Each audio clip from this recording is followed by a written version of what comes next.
കഴിയും, ഈ ലോകമഴിയും, കാണുന്നതെല്ലാം മാറിപ്പോയിടും. കർത്താവിൻ യുഗം വെളിപ്പെടുമ്പോൾ കാണും തിരുമുഖം നിത്യമായി. കാലം കഴിയും, ഈ ലോകമഴിയും, കാണുന്നതെല്ലാം മാറിപ്പോയിടും. കർത്താവിൻ യുഗം വെളിപ്പെടുമ്പോൾ കാണും തിരുമുഖം നിത്യമായി. അവൻ കർത്താവേ ദൈവം വരണേ, അവൻ കർത്താവേ രാജ്യം വരണേ, അവൻ കർത്താവേ ദൈവം വരണേ, അവൻ കർത്താവേ രാജ്യം വരണേ. ദൈവനാമത്തിന് മഹത്വമുണ്ടാകട്ടെ. ഇന്നത്തെ പ്രഭാത ധ്യാനത്തിനായി 48-ാം സങ്കീർത്തനം 12-ാം വാക്യം.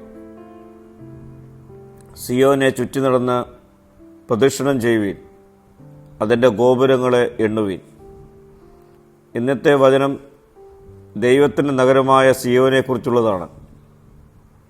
സിയോൻ ദൈവത്തിൻ്റെ സാന്നിധ്യത്തെയും സംരക്ഷണത്തെയും പ്രതിനിധീകരിക്കുന്നു.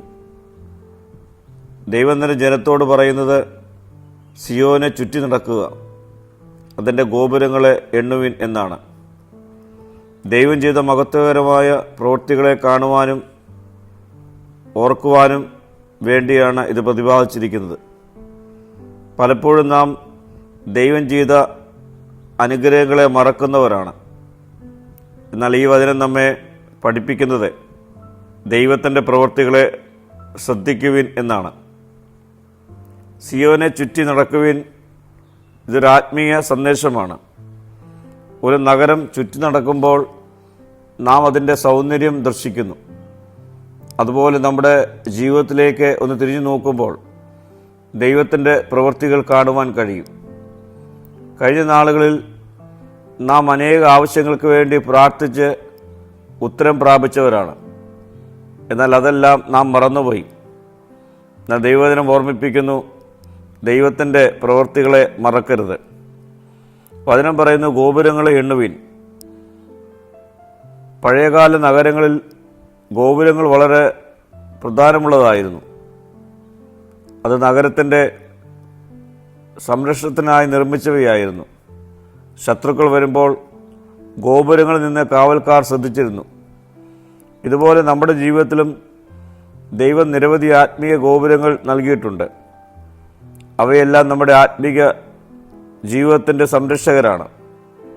നമ്മളറിയാത്ത നിരവധി അപകടങ്ങളിൽ നിന്ന് ദൈവം നമ്മെ വിടുവിച്ചിട്ടുണ്ട്.